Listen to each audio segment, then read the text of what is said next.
wabarakatuh. Waalaikumsalam warahmatullahi wabarakatuh. Selamat pagi anak-anak semuanya. Pagi, Pak. Bagaimana kabarnya hari ini? Baik. Alhamdulillah baik. Hari ini ada yang tidak masuk? Ada. Siapa? Fauzan. Oh, Mas Fauzan. Oke, kita doakan ya semoga Fauzan segera sembuh dan bisa bergabung ke kelas kita. Oke, sebelum kita awali pembelajaran pada pagi hari ini, marilah kita buka dengan berdoa. Ada yang ingin memimpin berdoa, anak-anak semuanya? Oke, silakan Mas Fauzan dipimpin berdoa. Oke teman-teman, sebelum pembelajaran pada pagi hari ini dimulai, kita berdoa terlebih dahulu ya untuk biar kita masing-masing. Berdoa mulai. Cukup. Oke, terima kasih Mas Fauzan karena sudah berkenan untuk memimpin berdoa. Oke, tadi saya tanya tentang siapa yang tidak masuk ya, tapi saya ingin memastikan nih siapa yang masuk di kelas ini ya, bukan tidak masuk sekolah, tapi siapa yang tidak masuk di kelas ini. Oke, yang pertama Mbak Emma, Emma. ya, Mas Ujang, Emma, Mbak Lutfi, Mbak Agnes, Emma. Mas Febri, oke, Mbak Fafa. Oh, ini oh isi di kamar mandi ya. Oke, nanti kita tunggu ya. Oke, baik anak-anak, seperti biasanya sebelum kita memulai pembelajaran, alangkah baiknya kita mengawalinya dengan menyanyikan lagu Indonesia Raya. Tujuannya apa? Biar kita semakin cinta dengan tanah air kita. Oke ya, silakan berdiri anak-anak semuanya.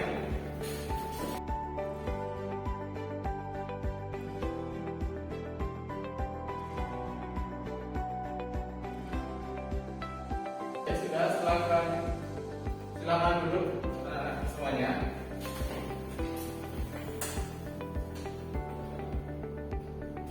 Oke, baik. Pada pertemuan sebelum-sebelumnya kita sudah membuat kesepakatan bersama ya. Kita sudah membuat yang namanya kesepakatan kelas. Nah, dari kelas 10 hari ini kita membuat kesepakatan kelas yang pertama, pembelajarannya harus menarik dan menyenangkan. Jadi tidak membosankan seperti itu ya. Kemudian yang kedua, disiplin. Jadi nanti peserta didik semuanya, anak-anak semuanya harus disiplin dalam mengikuti pembelajaran ini. Dan serius serta memperhatikan. Nah, anak-anak semuanya, apakah kesepakatan kelas ini akan kita ubah atau tetap sama seperti pada sebelumnya? Sama ya. Jadi kita sepakat untuk menjalankan kesepakatan bersama ini. Sepakat? Oke, terima kasih. Oke, selanjutnya anak-anak semuanya, hari ini kita akan masuk di dalam bab 2 ya, di dalam bab 2. Namun sebelumnya, adakah yang masih ingat dengan materi pembelajaran sebelumnya? Ada tidak? Oke, silakan kalian masuk ke kelas poin. Kemudian silakan jawab, ketik di situ. Apa yang kalian pelajari pada pertemuan sebelumnya? Silakan dituliskan di HP kalian masing-masing. Oke, kita tunggu ya. Oke, silakan menuliskan. Oke, tentang apa ya? Siapa ya? Oke, ada lagi?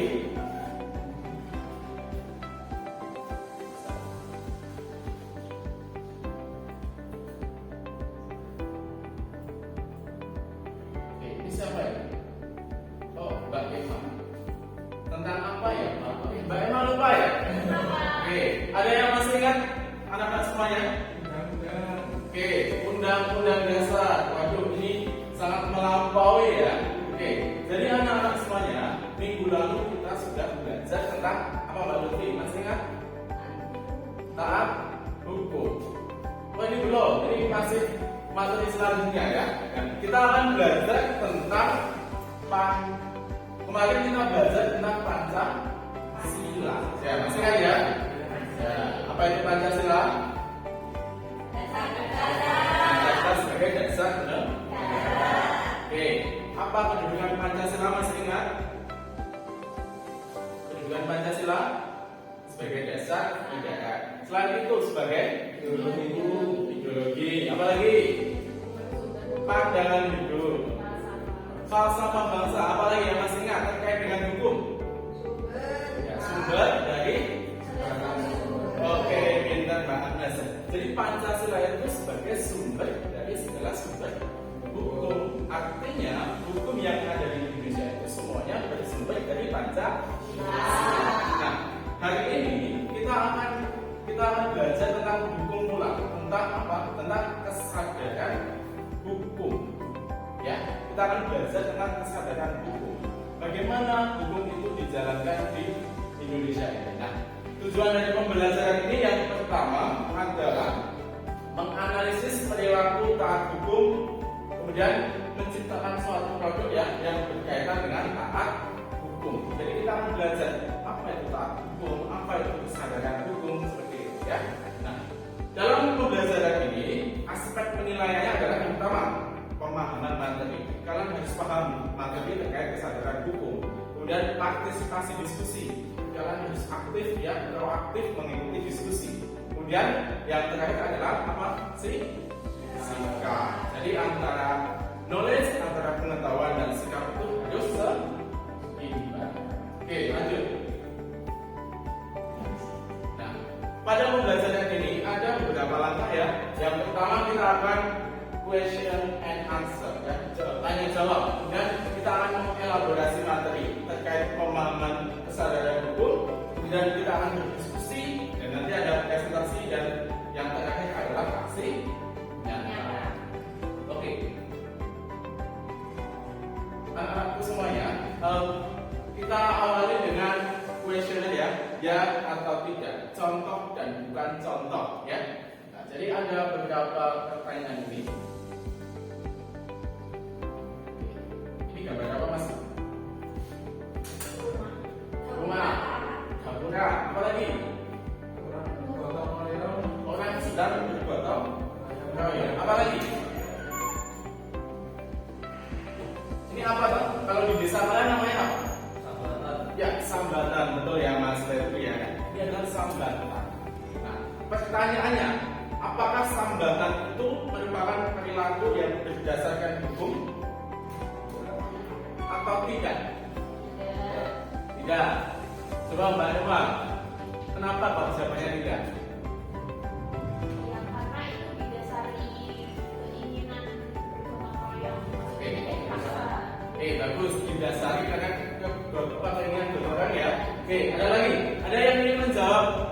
Yang lain? Ya, Mas Puja. Ya atau tidak? Ya. Ya, kenapa?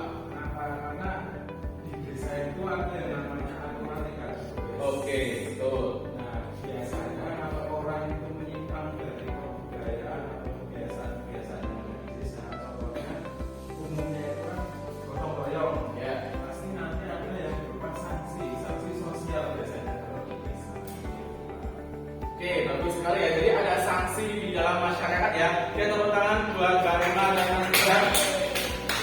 Oke, selanjutnya. Kalau tadi gotong royong. Kalau ini apa mas? Gambar apa ini? Musyawarah. Musyawarah apa ini? Musyawarah desa. Kalian di rumah pernah musyawarah? Ada yang ikut Karang Taruna? Ikut pemuda masjid? Pasti sering ya mengikuti kegiatan musyawarah. Itu budaya kita bukan? Budaya musyawarah, budaya gotong royong. Ya, itu merupakan salah satu budaya yang ada di masyarakat. Nah, pertanyaannya, apakah musyawarah itu termasuk ke dalam perilaku hukum? Perilaku yang berdasarkan hukum? Ya, kenapa? Ada yang ingin menjawab lagi?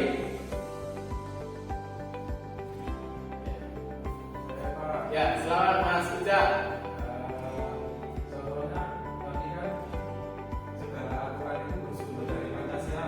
Ya. Nah, di sila kelima itu kan sila keempat itu kan segala sesuatu harus didasarkan musyawarah seperti itu. Ada salah satu aplikasinya seperti ini. Oke, bagus. Oke, bagus ya Mas Puja. Tepuk tangan buat Mas Puja karena ada depannya. Oke, Mas Mbak. Tadi ada foto tentang gotong royong atau sambatan, budaya orang Jawa, sambatan ya. Kemudian yang kedua adalah budaya orang Jogja ya, Yogyakarta ya, yaitu musyawarah. Karena di luar Jawa pun ada budaya musyawarah. Nah, apakah itu termasuk perilaku berdasarkan hukum? Kita coba kita cari konteksnya. Ada aturan yang mengatur tentang musyawarah dan gotong royong? Ada atau tidak? Adakah aturan yang mengatur tentang musyawarah dan gotong royong? Jawabannya adalah ada, namun tidak tertulis. Ya kan? Ya tadi Mas Ujang menjawab itu adalah kebiasaan ya, kebiasaan atau berdasarkan dengan norma. Itu adalah sumber hukumnya. Ya, sumber hukum dari norma, sumber hukum dari kebiasaan.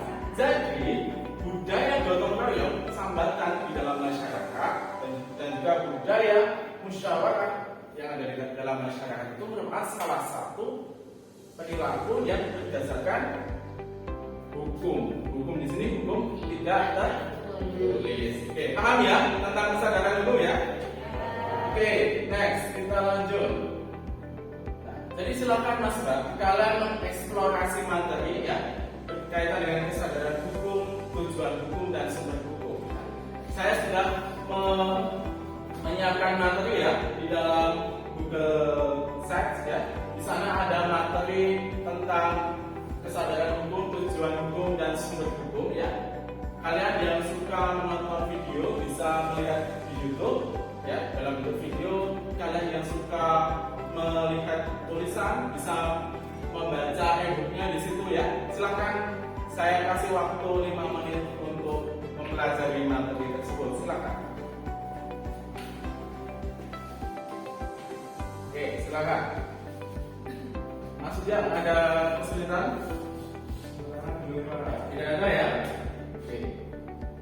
Anak-anak, kalian sudah mempelajari materi tentang kesadaran hukum? Ya, sudah. Apa itu kesadaran hukum, Mas Mbak? Ya, apa? Orang menaati hukum itu dengan secara sadar. Ya. Paksaan. Oke. Itu bukan Pak. Oke, betul. Tepuk tangan buat Mbak Agnes ya. Betul sekali ya. Jadi, kesadaran hukum itu adalah perilaku di mana dia memahami apa yang dia lakukan, dampak apa yang akan diterima ya terhadap perilaku hukum tersebut. Oke ya. Jadi kesadaran hukum itu adalah kemampuan seseorang untuk memahami ya, memahami atau menyadari pentingnya hukum dalam kehidupan masyarakat. Oke. Ya, jadi anak-anak untuk sumber hukum itu ada dua ya, sumber hukum tertulis dan sumber hukum tidak tertulis. Nah, sumber hukum tertulis contohnya adalah peraturan perundang-undangan. Ada apa saja yang tertulis? UUD 1945, ketetapan MPR, apalagi ya, peraturan presiden dan lain sebagainya. Nah, sedangkan sumber hukum yang tidak tertulis contohnya adalah norma, kebiasaan, adat ya, dan lain-lain. Yang tadi sudah disampaikan oleh Mas Ujang ya bahwa Pak, musyawarah itu termasuk dalam perilaku hukum ya, karena ada aturan yang mengatur ya, walaupun tidak tertulis dan itu diakui dalam masyarakat. Oke, selanjutnya kita akan belajar tentang diskusi kelompok ya Mas Pak ya. Nah, sebelumnya minggu sebelumnya saya sudah memberikan kuesioner ya, asesmen awal ya. Nah, asesmen itu sebagai dasar pengelompokan kegiatan pembelajaran pada pagi hari ini ya. Oke, silakan kalian membentuk kelompok sesuai dengan yang sudah saya bentuk. Silakan. Nah, ini kelompok 1 ada Mbak Fajar, ada Mbak Lutfi, kelompok 2 ada Mbak Agnes, ada Mbak Emma, dan kelompok 3 ada Mas Ujang dan Mbak Kamal. Oke, silakan kalian berkelompok sesuai dengan yang saya tuliskan di sini. Silakan.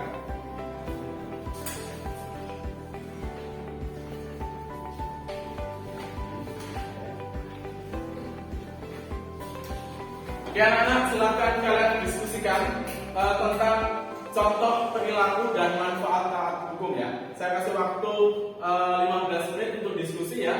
Kalian tadi sudah mengeksplorasi materi ya, sudah tanya jawab juga. Silakan kalian tuliskan contoh perilaku, manfaat dan manfaat taat hukum. Silakan.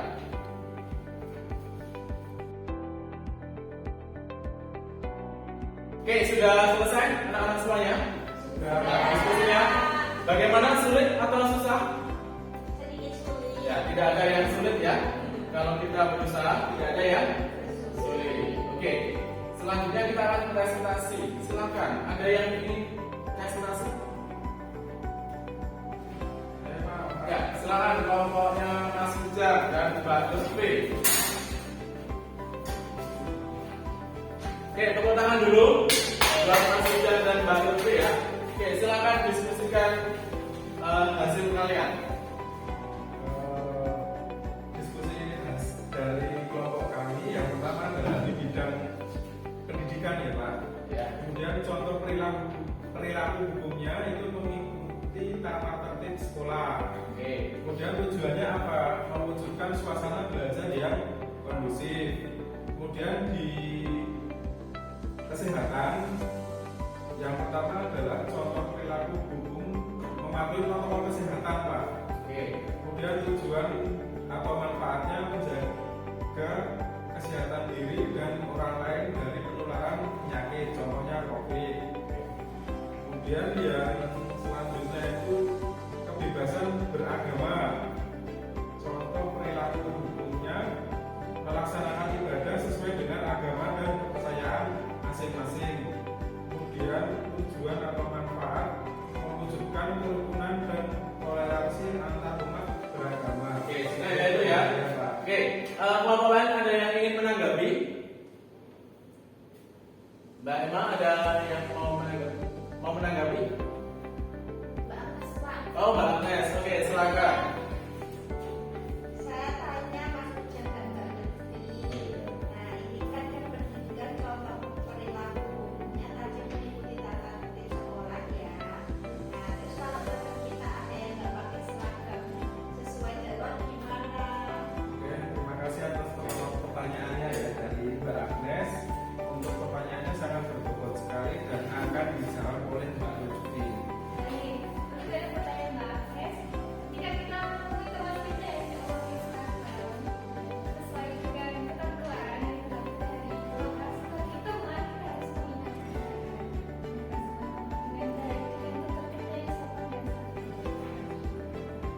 Oke, jadi kita mengingatkan ya. Ya, oke. Ada yang ingin ditanya lagi, Mbak Agnes dan teman-teman semuanya? Cukup ya? Kalau Mbak mau diingatkan gimana Mbak? Oh, ini Mbak Emma tanya lagi nih. Gimana Mbak Lutfi kalau nggak mau diingatkan? Kita sebagai teman gimana? Ya, kita sebagai teman harus sebagaimana? Oh ya, kalau menurut kami kalau memang sudah nggak bisa diingatkan, nanti kami rekomendasikan untuk datang ke BK. Gitu ya. Oke ya, jadi kalau sudah tidak bisa diingatkan, maka jalan solusinya adalah menegakkan hukum itu sendiri ya, yaitu melalui duduk. Oke, bagus sekali kelompoknya Mas Ujang dan Mbak Lutfi, silakan kembali.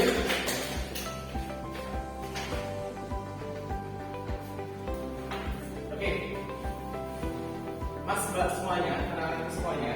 Jadi ada yang ingin menyimpulkan pembelajaran pada pagi hari ini? Apa kesimpulan terkait dengan kesadaran hukum itu?